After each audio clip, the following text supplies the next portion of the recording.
Fletch PMM, and he also did he went from going from 0 to 140K per month only using LinkedIn organic growth. So I'm super excited to have Anthony on. So thank you for being on, Anthony. Thanks so much for having me. Super excited to be on here as well. So I kind of wanted to keep the momentum going, to be honest, of what we were talking about before, because your organic growth on LinkedIn just astounded me. And when I reached out to you initially, so not a flex or anything, but just I was somebody on Instagram. So I had a good amount of followers on Instagram, and it basically took that. I got like 4 videos that went viral on Instagram that got like 1 million views, and that got me like 40K followers. And then just like the ball kept on rolling from there. But with LinkedIn, especially when you're working with B2B, and especially like correct me if I'm wrong, I think you're also working with B2B SaaS companies. Hmm. Uh, then the, I found that the momentum is just so much harder there. Can you tell me a bit about about how you started the momentum going on LinkedIn and why exactly you chose LinkedIn? Yeah. So I have always wanted to become some sort of audience builder. I don't want to say I wanted to become an influencer because it's been in various forms. I used to do music, still do, but I'm always in different forms trying to build audiences for different things. So I'm in a band right Mm. now, actually, and it's actually funny. My technically my biggest audience is on Spotify. So our band has around 125,000 monthly listeners. LinkedIn, I'm at like the 70,000 person mark, of followers. But for a really long time, tried to get big on YouTube at some level at one point. My brother and I ran a big Twitter account that had like 13,000 followers, which felt like a lot at the time. And so, always have been doing things, building audiences, building content. And for this business, LinkedIn was something that we had talked about trying, and it was always sort of put on the back burner. My co-founder and I, we met as part of this other agency that we were working at, and we were trying to figure out how do we repeatedly get in front of founders, startups that we wanted to work with. And kind of on a whim, I was like, let me try posting on LinkedIn and see what happens. So I put together this idea that I had. It was like kind of a weird idea of a post, but it was this big image. You couldn't even read it. There was so much stuff on it, and posted it, tagged some people. And the first post I did went viral. So it was like, maybe 250, 300,000 impressions, got all these followers from it, all these people commenting on it, hundreds of comments and stuff like that. And then I was like, wow, that was crazy. Maybe it was a fluke. So then I was like, I'm going to post again, maybe a day or two later. I had a different, interesting idea. I put it into a graphic. I posted it. The second one goes viral. Not quite as big, but it was like pretty big. Like it was, hundreds of thousands of impressions, Yeah. all these comments. And then I was like, I'm unstoppable. And then I posted again, crickets. And then it was, many months of crickets. But the initial success of the first two was like, man, maybe this is something here. And as you know, cracking any algorithm of any platform around any type of content is a slog. You can't just Mm. drop something in and then it works and have it stay that way.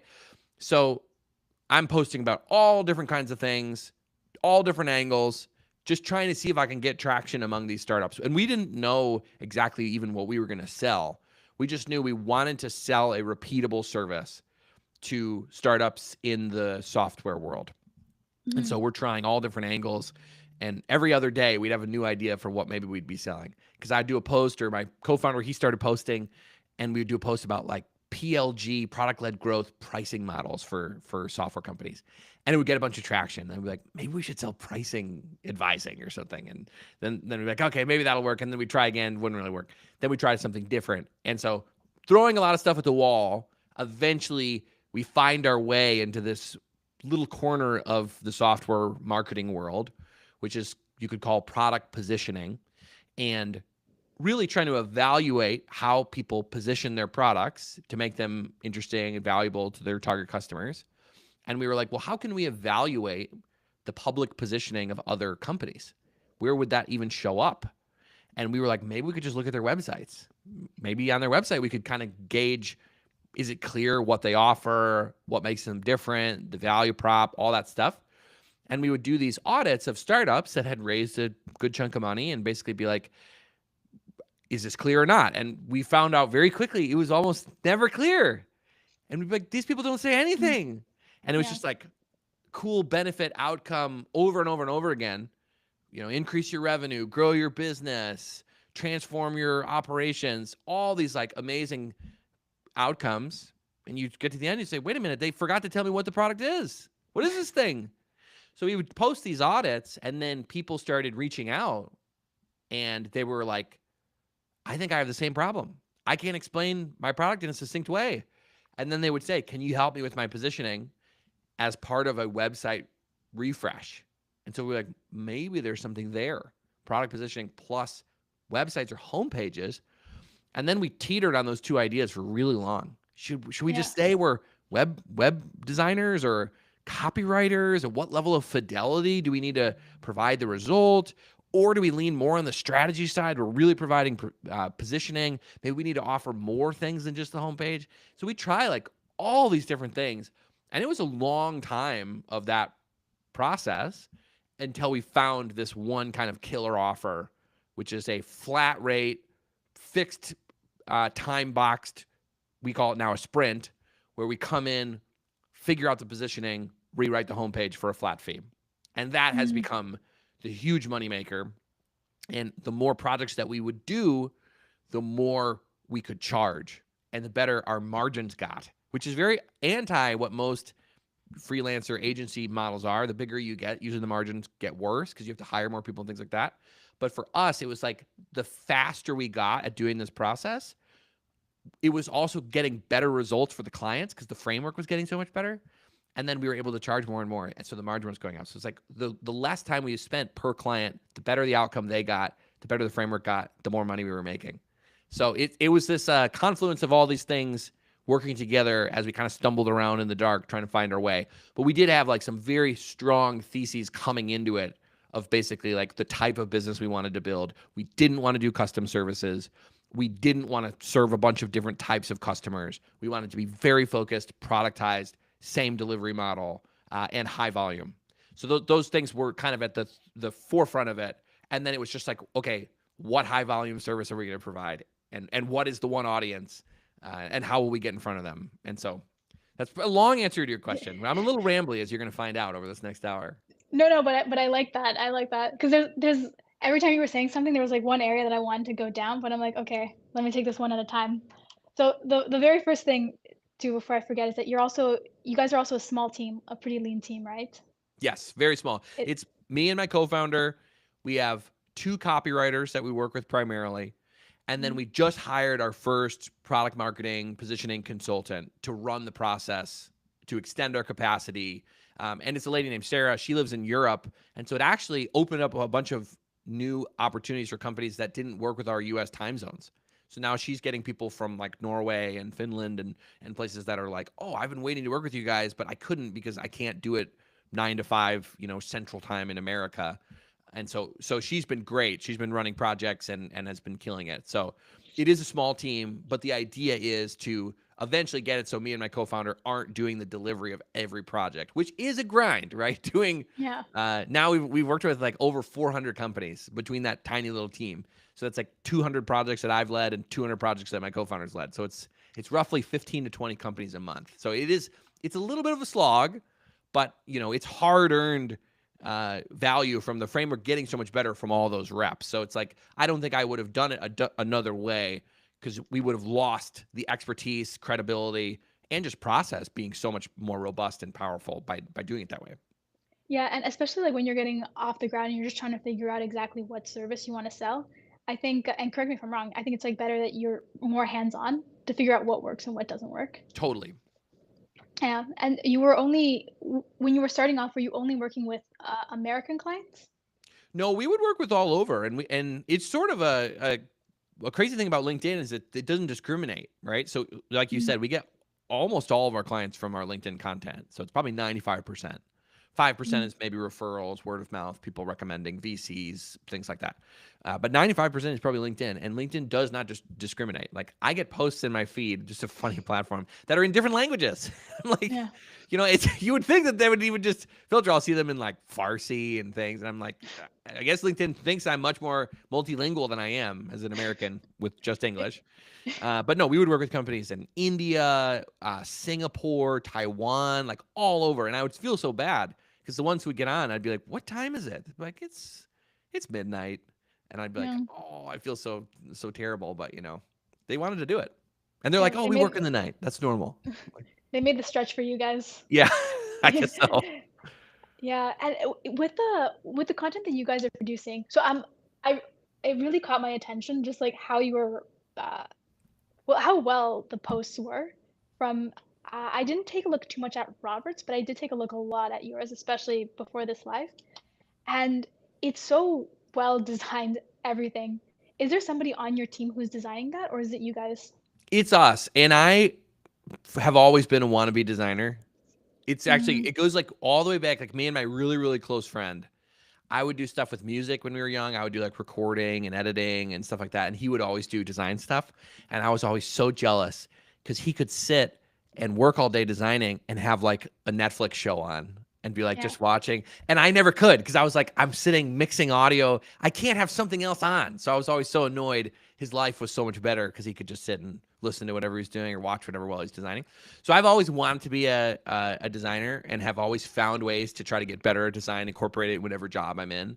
So I think this specific style developed over time as we were making these posts. And if you go back in the early LinkedIn of when we were posting at the beginning, the design is much worse. So it was just iterating over and over and over again, finding that kind of like I think they call it neo brutalism is like the style with those like heavy drop shadows, bright colors, and which I didn't know that at the time. I'm not like some design aficionado but I discovered it later. I was like, oh, that's what we're doing. And so, yeah, it developed Yeah. iteratively for sure.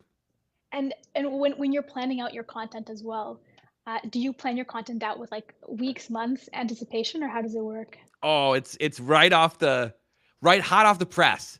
You get an idea, Oh, you try to visualize it, and you post it. And there's really no content calendar. There's really no thoughtful approach to like, okay, we're gonna be on this theme for the next 3 weeks. It is truly just I have an insight.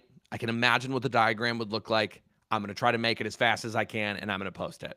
And that's kind of been the way we've done it since the very beginning. And at various times, we've tried to systematize it, organize it, but it comes at the speed of your insights, right? Like if I don't have 25 new incredible insights pre-baked in my head to plan out 25 posts. It's really from the work we're doing with clients. Wow, that was an interesting insight from this. We should try to codify that into a post. And an interesting thing is most of our posts actually come from handling objections or explaining a concept on a client project. So we would be in a conversation with a founder where a founder would say, well, what about this? Why doesn't that work? And we would try to explain it. We use metaphors and things like that. And we're like, man, we should just get a diagram that we can pull up. And like on the calls with founders, and we use Figma, the design tool. We have this big web of like tons and tons of images that we can just scroll over to make a specific point. So someone will say, mm, well, I've got like 4 different products. How should I position them on the homepage? I'm like, I have the framework for that. So I slide over and I show it. And so if I don't have a framework for something or Robert doesn't have a framework, we'll usually make one and then it also becomes a post. So it's like, it usually is more customer centric first and then like audience centric second. But anything we post will have been kind of battle tested with real companies to make sure that it's even helpful before we get it live.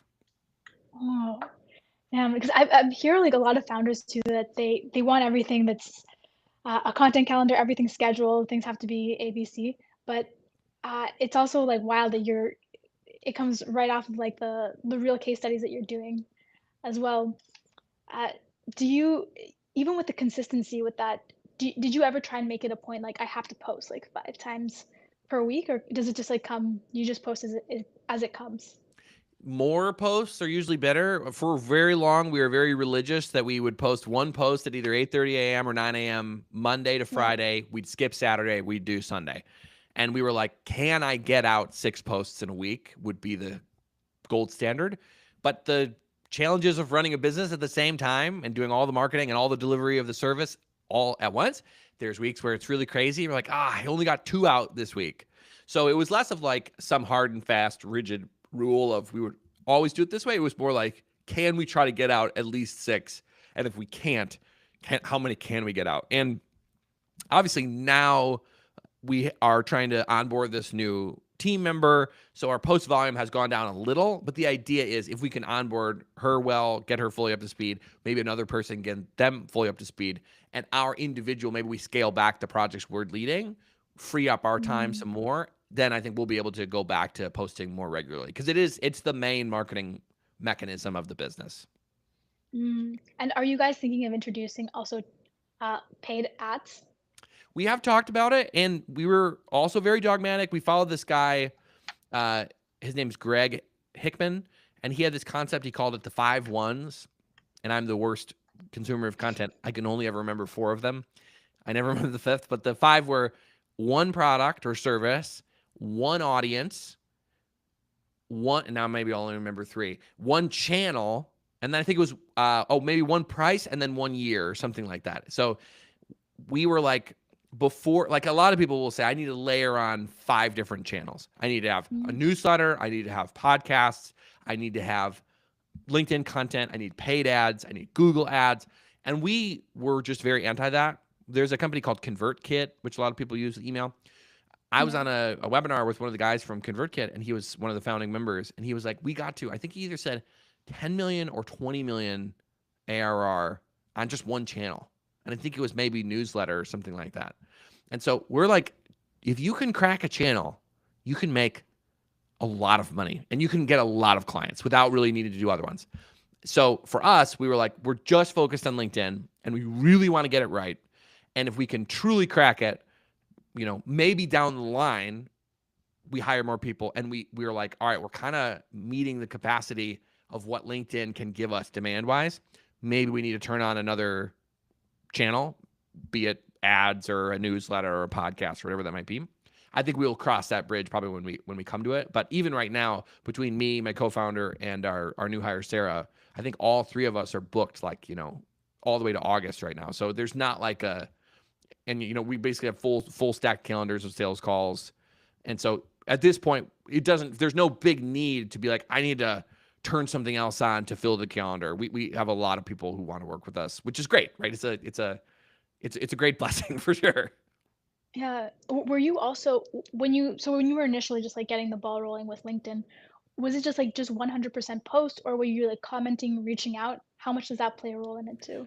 Commenting for sure. Everyone, still to this day, we try to as best as we can respond to everybody. So, and obviously it's hard to do when you have lots and lots of comments, but I will still go through and try to give even a small response to everyone who comments on our posts.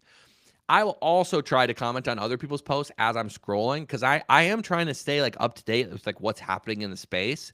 And there's like big trends and things like that you can obviously sort of pull from, especially in the early days. We were looking for trends that we could jump on, give our opinion on like memes or infographics that were getting shared and like people had their hot takes in them. So that was a lot of stuff we were doing early days, but no, direct outreach, we see that as kind of like another channel, right? Content marketing on LinkedIn is one.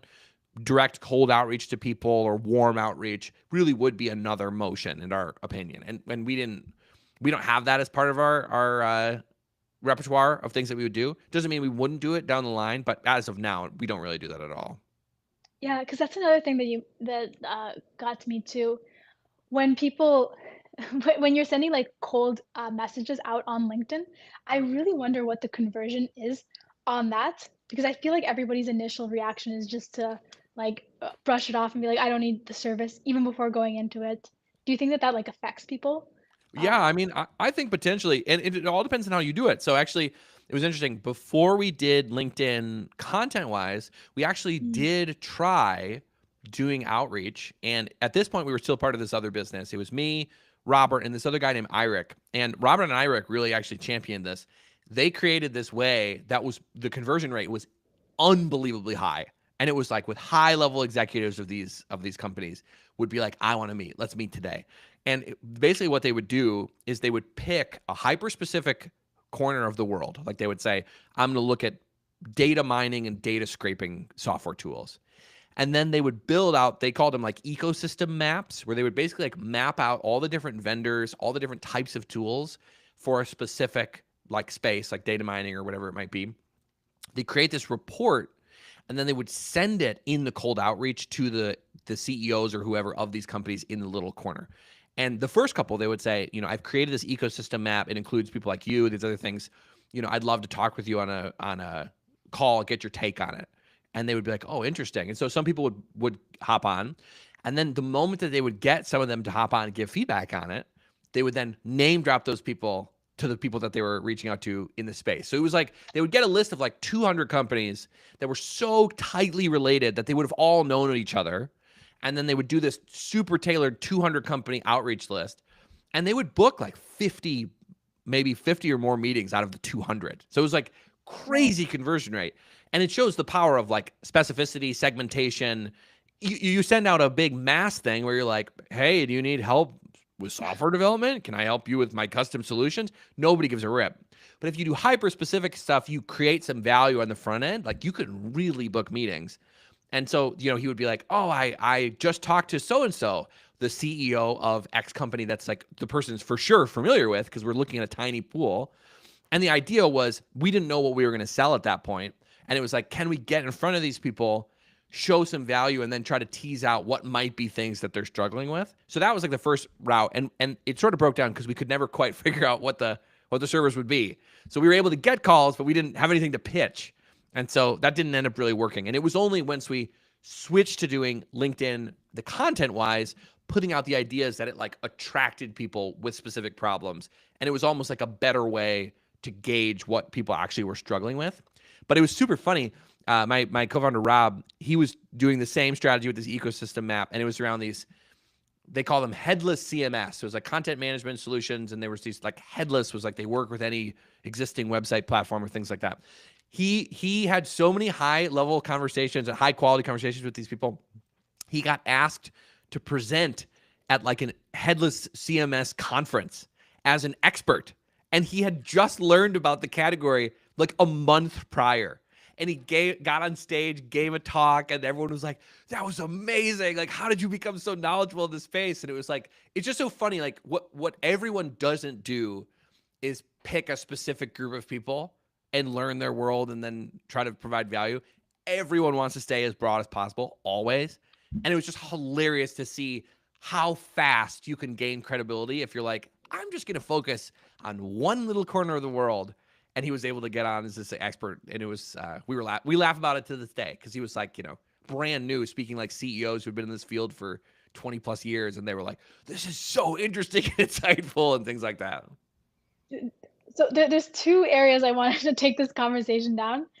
The very first one is just in terms of like, let's say that people have this like really good service. Somebody has a very good service, but they just need to put it in front of a specific audience. What route do you think that they should take? You think that they should take the route of maybe your previous company of, hey, let's look into like these super niche and see how they can tie together and book meetings. We already have the service. Or should they just start growing the brand on a specific platform where their ICP's on? Which one would you weigh over the other? If I had to choose, I mean, so this is we follow a guy named David C. Baker. He gives like really good advice to solopreneurs, freelancers, agencies, creative firms, things like that. He has this podcast called Two Bobs. And there's one episode where the episode on the podcast, I think it was called like, you don't have to eat your veggies or something like that. And it was basically talking about like, how do you solve that distribution problem? How do I get, if I have something I want to do, how do I get the word out? And basically people think, well, I'm going to have to do cold outreach, and I hate cold outreach. Or I'm going to have to do networking, and I really hate networking. Or I'm going to have to write and create content, but I hate doing that. And he's basically like, the one that you choose as your distribution should be the one that you'll do. And he's like, he was talking about himself. He's like, I won't do cold outreach. You can't force me to do it. And I just won't do it. And like, if I say I'm going to do it, I won't really do it, and I won't do it well. And there's other people who like a friend of mine, her name's Tass. She's totally network-led growth. She's on LinkedIn. She doesn't post that often, but but she comments on everything. And people are like, I've been seeing your comments and I wanted to be friends with you. And then they buy her service and they see what she does. And then we are speaking and writing and content. Like that's our space, right? I'm not good at networking events. I'm not good at, making small talk and talking to people at the bar and stuff and like making introductions. I'm not good at that. The founder of our previous company, he was great at that. The company was doing like 8 million a year, all from just him meeting people. And he would go to conferences, make friends and things like that. So one part of your question is around just like what channel to do. You should do the channel that you're going to do well. And we've talked about like, and I don't actually know if Robert even agrees with this, but I'm like, the channel, especially if you're like a small business, the channel that is right for your business is the one that is you're going to be able to do well.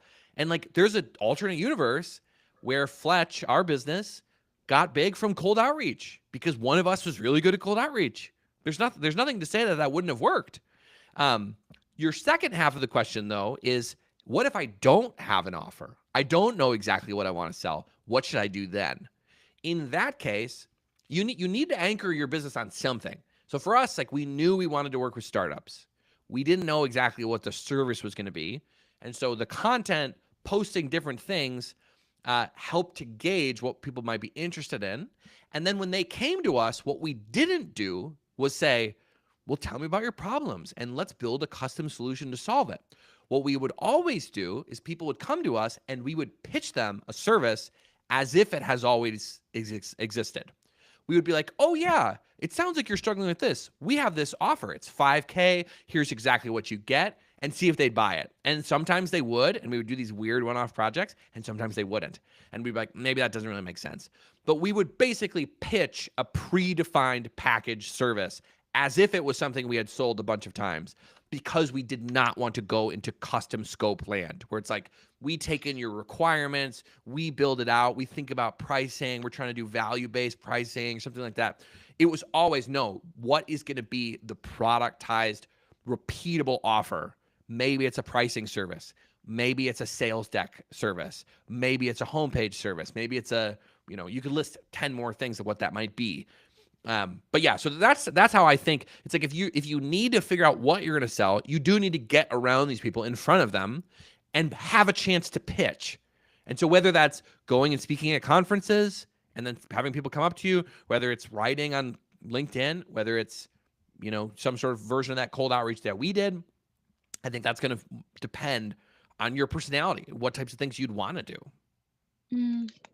And talking now in terms of the ICP and determining exactly who your ICP is for this, I was starting off. I was like, I kept it super super broad, and hopefully my co-founder is also listening to this live stream so she can hear this part too. But when we were on Instagram and on Facebook, I was super broad. I'm like, we do marketing, we just do marketing for everyone, and it's good because you get the ball initially rolling for money coming in. But I stopped being so broad, and that's why like we started to hone in on LinkedIn, because that's where we saw our ICP being. How important do you think it is to find your ICP from the start, and how did you even come up with exactly who your ICP was? Yeah, I think you can start broader for sure, and it's a double-edged sword though, because if you start broad, the content you produce. So actually, let me frame it slightly different. I think your company's public positioning at the beginning can be broad. Our first tagline was, we help founders we help founders market hard to market products. What does that mean? People loved it. That's me. So it was, in some ways it was specific, but in some ways it was incredibly general. Like, what does that mean? Yeah. And what does market mean? Right? Like, are you guys ghostwriters? Do you run paid ads? Like, what, so the specifics of the service were never really there. So I think if you're going to stay broad, the content pieces you create, each individual one should be very specific, as if you just did one thing. You could try a bunch of different specific things to see what resonates. What you should not do is post broad content, like saying, it is so difficult to market. Marketing is really difficult. You gotta do lots of different stuff. We're here to help. That is going to resonate with no one. But you could stay very broad in the sense of like, we help people market hard to market products. And then each post is like, here's the problem with how you set the pricing of a product-led growth SaaS company. And this is a better way of thinking about doing the pricing. That would be pretty good to sell a pricing service. And we're like, maybe that's the thing we're going to sell. Do another one that's like, this is the main 5 ways that people screw up their homepages. That's a great way to sell a homepage rewrite, right? This is the wrong way to build a sales deck. So like when I think back to it, it's like we had a broad array of things we were testing, but every single thing we were testing was hyper specific, as if it was for one really, really niche group. And I don't want to like, this is just like to put an example too, because I think that this might be like kind of bashing this group on LinkedIn, but it's not positive, constructive criticism. For sure. That I see a lot of posts on LinkedIn that they're very broad. They're very, from how I see it, it's like motivational quotes and motivational carousels, and then probably very broad design concepts. And I'm not exactly sure what they're trying to do, because maybe they're trying to do something that I just don't understand. But at least if you're trying to sell a service, do you think that that's also part of the game plan, like putting these like very, very broad motivational quotes, or is there like a time and place for everything? Like it's never a hard no, but I time think, is important. yeah, I think I see the most people that I see doing that are people who have already made a very successful career. And like, Mm, it's like everyone ends at Simon Sinek's fortune cookie posts. Like if you're successful, you will write a book that goes New York Times bestseller like he did, the whole start with why concept. And then you kind of get on the yacht, you sail out into the sunset and you fire off fortune cookies. So I think there's one group. And then I think newcomers are like, what should I post? Let me look at what do the big people do. And they see the fortune cookie and go, maybe I should do a fortune cookie. And then they post and have their, aspirational, weird, most motivational stuff. To me, I don't think that belongs anywhere until you've got the yacht. When you've got the yacht, do whatever the hell you want, right? For all of us who are like, I kind of still want to, I need a business that makes money and has a service that people buy. And then I take that money and pay for my house and my car and things like that. Any of those people, I do not think that they should be doing the fortune cookies. I'm gonna put that as one of the quotes. Until you have the yacht, don't be posting the fortune cookies. For sure. No, that's awesome. Because I guess everybody needs to start like selling something, and correct me if I'm wrong with this, everybody needs to start selling something to somebody very specific, and then go broad and go to like a broader market reach. Is that kind of what you would recommend, somebody just like starting from the ground up? The Yeah, more I mean, specific, the better? for sure. And I think if you think about it, like take a software example like Amazon. Mm, Why did yeah. Amazon launch with books? Because it's way easier to think about all the logistics of selling a bunch of books online than it is to think about the logistics of selling every possible item you could imagine.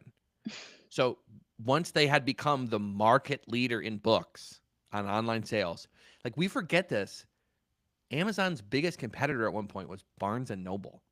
And everyone was like, do you think this scrappy upstart is going to be able to take down big, bad Barnes and Noble? And now we're like, Barnes and Noble is like, they're the last of a dying breed. They're tiny. I think they're making a comeback now, but and Amazon's like the biggest company in the world or whatever. So I think at one level, you have to start simple. And here's the challenge is that if you're talking to freelancers, solopreneurs, it's not apparent to most of them that to scale any one of these offers is going to require way more operational lift than they're imagining. And so a metaphor we've used is like, imagine you want to say, well, one person wants me to help them figure out the pricing of their product. You should think about that, offering that service. You should only offer that service if you could imagine yourself doing it 10 or 20 or 30 more times. You should think about it akin to a B2C company being like, I'm going to spin up a factory that builds bicycles to sell. And then when someone else says, I would love if you would help us rewrite our homepage or our website, is that something you would want to sell 30 more times? And if it Mm, is, think about it like, okay, I've got my bicycle factory. do I want to create another factory, completely different factory with different delivery model, and like, that sells maybe shoes or something, or makes shoes. The shoe factory and the bicycle factory are not the same. They're very different. And because humans are so flexible, they can say, wow, what's the big deal? Why can't I offer both those things? I could do a project about pricing and I'll do another one on shoes. But the scale is where it will break. You can do custom services different for each person. Your margin will be horrible as you get bigger because you're just going to eventually be paying people and then adding a little bit on top and slicing it. And the problem is, the more factories you have, the harder it is for people to remember what you do and to recommend you. Like I've said before, me and Rob, we've posted thousands of times around product positioning for homepages, tens of millions of impressions. To become known in just that one tiny slice, to be a big fish in a hyper-specific pond, has taken tens of millions of impressions, thousands of posts. If we also wanted to be a big fish in a different small pond for people to think of us, we don't have the bandwidth to do that, right? Like, to do anything repeated, you need pipeline. And so, like, I've even, there was another podcast that was talking about Fletch, and they were saying, a lot of people who try to do productized, they're like, it's such a grind having pipeline. Like, I have to go find more people to make this business.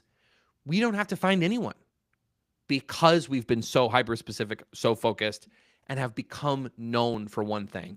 It's the same thing like starting two businesses. I want to be known for the best bicycles in the world, and I want to be known for the best shoes in the world. How unbelievably challenging would that be as a small business with a small team? So it's the same dynamic of solopreneurs and freelancers and service providers. They just don't realize it because they could spin up one. It's like, to them, it's like, yeah, we could make one single prototype, but to make a repeatable business that has repeatable pipeline for both those things is going to require such a big lift that people are just simply not aware of what's in front of them. To be able to get to have an inbound stream of clients for anything is going to be way more effort than they're imagining. And do you believe in the concept too of going viral on LinkedIn or going niche viral on LinkedIn? I think it's, to me, I think some level of virality in the absolute sense is really, really helpful, right? There's the niche viral idea of like, as long as the people in my niche see it, that's enough. I think that helps to a point. But I think if you're trying to go beyond just getting clients from referrals in your network, I think you have to actually kind of truly go viral as well. Because the bigger your follower count, the more credibility you have, the more people that get in front of you that want to buy your service. And I think there's something that happens like where you become a known quantity for something.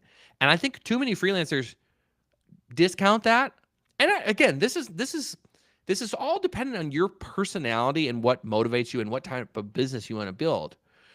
I think for us, we wanted to be world-renowned experts. And you just are not going to be able to do that in a really broad field.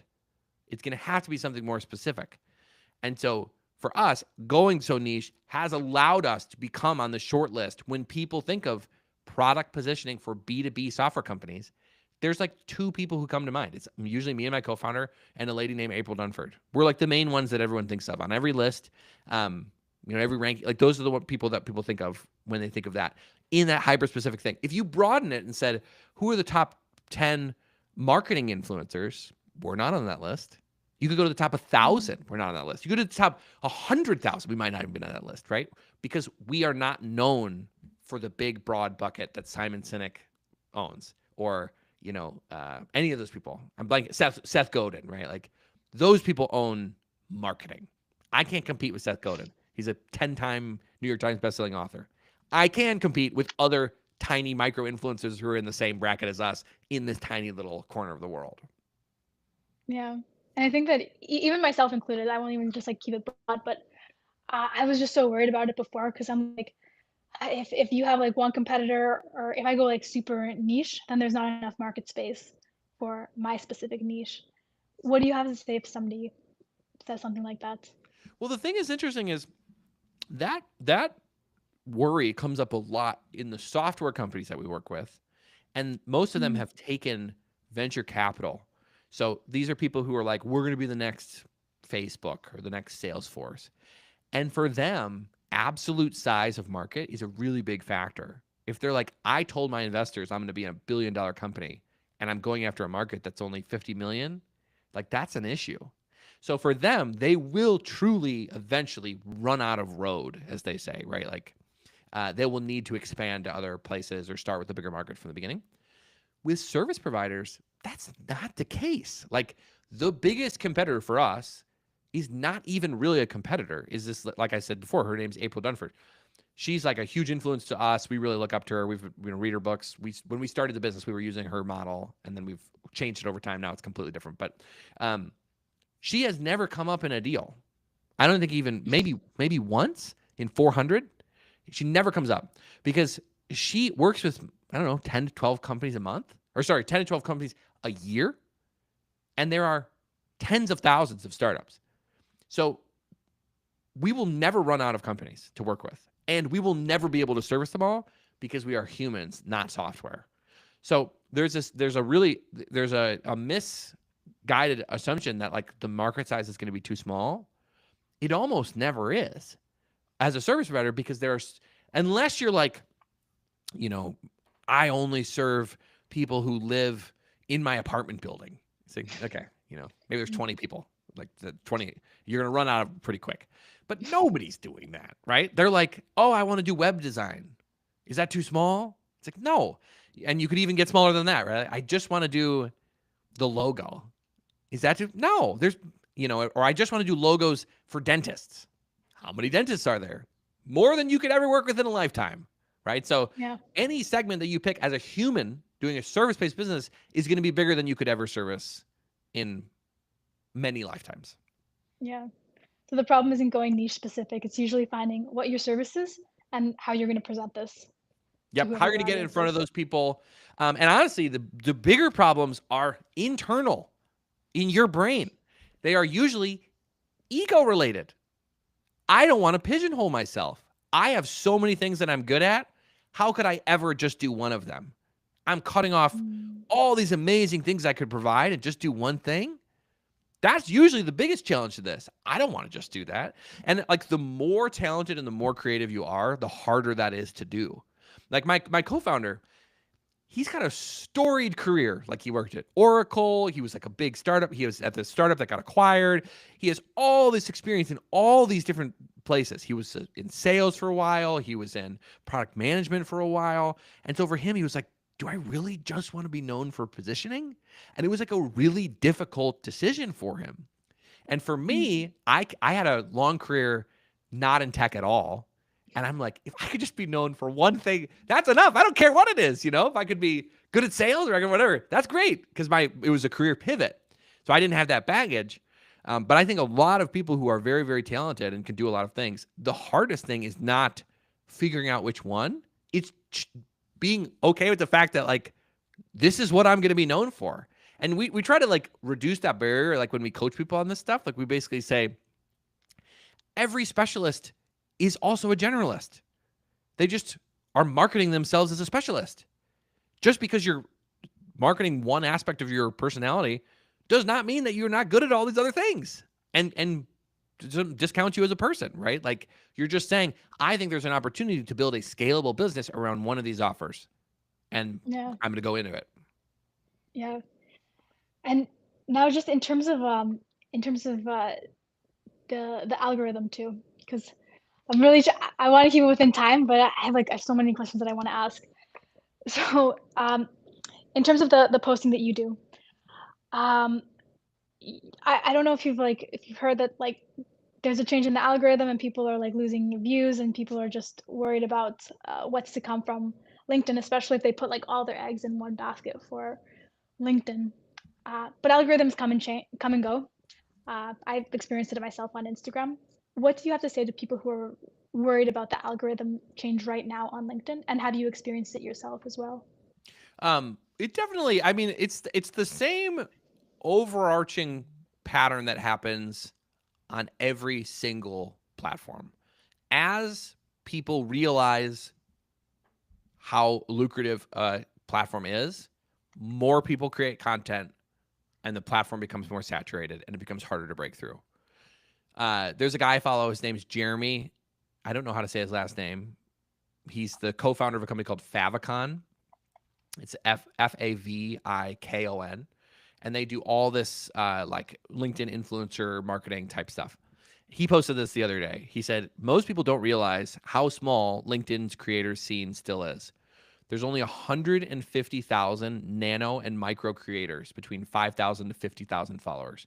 Compare that to 2 million on Instagram, 1.8 million on YouTube, 650,000 on TikTok. And it says, so that's tiny, which means one thing, there's still huge room to grow for both brands and creators. If you think you're late, you're actually super early. So I think people who got in at the really early stages of LinkedIn, like when I think back to those first posts, like in the old school LinkedIn, like 3 years ago, it was like, you just post anything and it would just fly. You know, it was like just open season, you know. It has definitely changed. It is harder, but like on average, a decently thought out post that me and my co-founder do in the old days would get 50,000 impressions. Now it will get 15 or 20. So if you think you want to get onto a platform and you want to sell to business owners, I don't think there's a better one than LinkedIn for a lot of types of businesses. Some businesses I think make more sense for Instagram, like if it's more like truly B2C type stuff. But if you're doing B2B anything, I think LinkedIn is still the best place. And being able to post something that took you 2 hours, 3 hours to do and have it be seen by 15 or 20,000 people, you know, you're not paying for it. It's free, right? You know what I mean? Like to get the paid ads equivalent of those impressions would be very expensive. So I don't think people should discount LinkedIn because it is becoming harder, because every platform becomes harder. Maybe we'll get a new one. I don't know what the next one's going to be. Is it, you know, Blue Sky or one of these other things or something from left field? But I still think it is early. And like I said, I think I can't remember if I said this on live now or before we went live, but my brother, he started posting a year ago and he had 0 followers and he's been doing really thoughtful content, highly nicely designed images and carousels for around public speaking. And he's already over like, I think 24,000 followers a year later. So that in a single year. So it's like, Whoa. it's still an incredibly powerful platform for people to start on even today. And that was 1 year ago. And I don't think it's like so drastically different a year from now. I think someone starting today could also build an audience relatively quick. And your brother, how often is he posting? He posts a lot, and he posts probably 4 or 5 times a week and is doing, you know, like big thoughtful posts. So it's a time investment, but that's the trade-off. It's the fact that you're getting it for free. You know, like LinkedIn, you don't have to pay. You know, they don't owe you anything, right? So it's like the more time you think about these posts and make them really good, the more likely they're going to get seen by a lot more people. Like the algorithm is pretty good in some ways of like elevating good, thoughtful content. There's also just such a small quantity of good, thoughtful content on LinkedIn in general that any good, thoughtful content will probably get pushed. And then to this, what we were talking about before, I think the more specific and niche of the content actually ends up getting more reach because it is more helpful and less generic feeling. Like if you do a post that's like, here's why marketing is hard and here's why it can be better. Like it's just not going to go anywhere because it's so vague. People are like, I'm not working on marketing. I'm working on running a LinkedIn ad campaign, or I'm working on writing a homepage. And so when the content is a little bit more specific to what people actually would conceptualize themselves as doing, it usually has a better chance of getting promoted. And like my brother's content, he posts about public, his whole angle for the first probably 10,000 followers was helping technically minded like founders give their first keynote talk. So it was like, hey, you're in a tech company, you've been asked to speak as the CTO on your cool new sexy company and you've never given a talk before. I'll help you nail your first conference talk. And that was all the content was related to that. And it was flying. And that's hyper specific. You know, that's like one person in one moment in their life dealing with one problem. And it was enough that people were like, wow, that's me. And there's so many people who are in that bucket that it was able to get a lot of traction. Yeah. So maybe even with LinkedIn, it's like you were saying, maybe this whole live stream, it's like the more specific you go for LinkedIn, maybe that's where it's at for this platform. I think so. And again, the audience has to be here. Like there are Yeah. certain types of startups and companies that are on Twitter and not LinkedIn. Like, for example, if you post design related content on LinkedIn, like about good design versus not good design, I don't think it gets nearly as much traction as Twitter does. Because I think many of the designers are on Twitter and like design Twitter is like a really established community. Same thing with like developer tools. Like people who go on LinkedIn are like, I want to sell to other businesses and I want to, like, that's my audience. So if you're selling to consumers or you're doing dev tools or you're doing design, like I just don't think they're on LinkedIn as much. So it really is, choosing a channel can be dependent on the group of people, but I personally gravitate towards the channel is going to be like. I would go channel first over audience first, because if you can crack a channel, monetizing it will be pretty easy, right? Whether that's YouTube or Instagram, if you can get a big following on any channel. So it's like we were very agnostic of like what the service was going to be, Mhm. knowing that if we could figure out something that really was a good content flywheel that people really resonated with, it would be a lot easier to do it than being like, okay, I have this perfectly designed service and it's for a group of people that I have no idea how I'm going to reach. Like it's like, maybe change the service, do something different. Yeah. And okay, I think I can squeeze one more question in here. We'll try two, but let's see.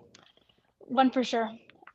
The other one is, so you started your own company. You're co-founder of your company, and as the company grows more and more, how would you now and in the future, how would you divide your time versus uh, being a part of the service creation process versus be the one who is front and center creating the content for uh, for LinkedIn? Would you be more in the service space of your service, creating it, manufacturing it, making sure it's like better, or would you like to keep on like designing the posts that you design on LinkedIn? Yeah, I think it's going to be stages. So our ultimate goal is to operationalize the delivery so we could not do any delivery. Will that ever happen fully? I think it's possible. Maybe we're doing one project a month, like hands on. Where right now we're each doing, like 8 or 10, and it's a lot, right? So if we say we're going to do one project a month, then the next phase in between, once we've operationalized it, would probably be marketing heavy. Is taking up a lot of our time. But on the back end, what we're also trying to do is to make the business itself more robust and not just reliant on our personal brands. Because, if we ever want to sell the company or whatever, right? Like it can't be just, I want to work with Anthony and Rob. It has to be like, I want to work with Fletch because it's a good brand and a good company. So we have a lot of things we're going to try to do to basically make it so that we spread out the brand credibility to the other team members, to the business itself, where eventually we wouldn't have to be the ones posting either. And then at that point, you really have a fully defensible business that has a go-to-market muscle that can bring in clients without us being the main face of it, and without us doing the delivery. And so that's the long-term goal. It will likely happen in stages if we can pull off each of those changes, because they're big changes and lots of unknowns in exactly how we're going to do it. Like we've seen other agencies follow similar models over multiple years and have done it successfully, from like it was all founder brand to now it's the company and then the founder steps out and does something else. So that would probably be the path we would try to do. Yeah, because now that you mentioned that, I remember commenting on, I don't know if it was your post or somebody else's post, but I commented on like someone said that the founder-led branding was gonna die out, and that if you like step away, literally exactly what you just said right now. And I commented on your post of like, so how do you guys think you're gonna do that? And you commented on something replying like, uh, when we figure it out, I'll let you know. Yeah, So the guy we look to, his name's Chris Walker, huge yeah, yeah, following. He's, yeah, you've I know. probably seen him. He Hmm. he started a business called Refine Labs, and it was all around his personal brand. And the way that he solved it was investing in getting every employee to become like a known quantity on LinkedIn. And there's Mm. risks in doing that, because you'd be like, well, once they get their own following, what's going to keep them here? They could just go and be their own consultant, keep all the money. And most of them do. They'll do like 2 years at Refine. They'll post, they'll get a big following. And then they'll be like, I'm going solo, and they'll make a ton of money. And they'll usually put in their LinkedIn, bio, like X Refine Labs. But I think Chris, and I haven't talked to him about this, but I think if I imagine the strategy was it doesn't really matter, because if you have people who become known quantities, the flywheel is other people then want to work for them. And then you see great content from all these different faces, and the only commonalities are all Refine.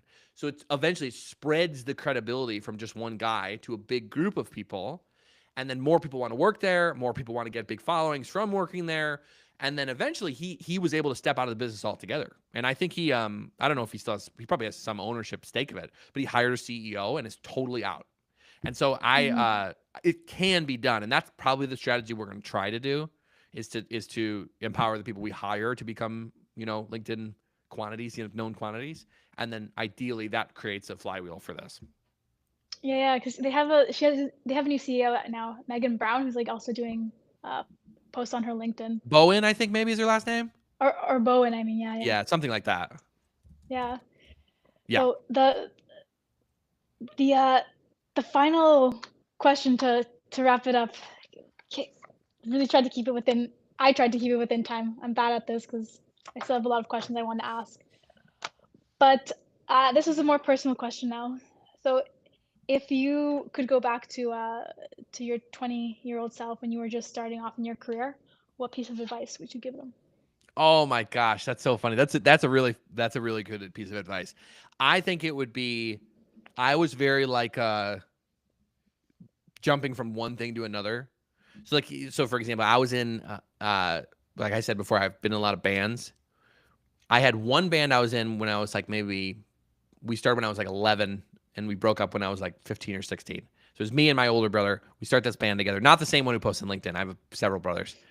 So we start this band together, and we do it for like 4 or 5 years, and we grew like to the audience of the local venues we would play. Like we were basically headlining local shows of maybe 200-300 people would come, and we were in high school, so this was like sick, right? We're like, this is amazing. We're playing in front of 300 people. We're selling out these little venues and stuff in our town.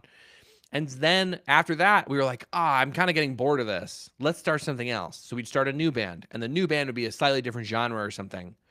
And then it wouldn't take off. And then we start something else. And then that wouldn't really take off. And then we start something else. And I think the thing that in my head was like, well, if you just get the right idea, that's kind of what matters. And what I've learned from doing this business is the power of focusing on one thing for an extended period of time. That's really what the unlock is. And so like even with our current band, we started maybe 3 years ago, and we basically had the same thesis that we have with the Fletch business. We were like, we're going to make music for one specific group of people in one specific genre that we think we have some competitive advantages in.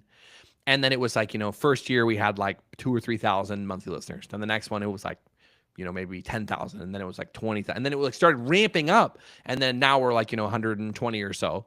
And at any of those points, we could have bailed and be like, this is the wrong idea. Maybe we should have done a different type of band. It's not going to work. And the funniest thing is the songs that generate the most growth for the band are some of the oldest ones. So it was like, it was the right idea from the beginning, and it just takes time to get traction in anything. And so with Fletch, it's playing out the same way. It's like, we could have pivoted 10 different times. Maybe we do sales decks. Maybe we do whatever. There's so many different services and offerings we could have pivoted to, but we were relentless about saying just focused on one. And, did I have to wait until my 30s to learn that lesson? Probably not.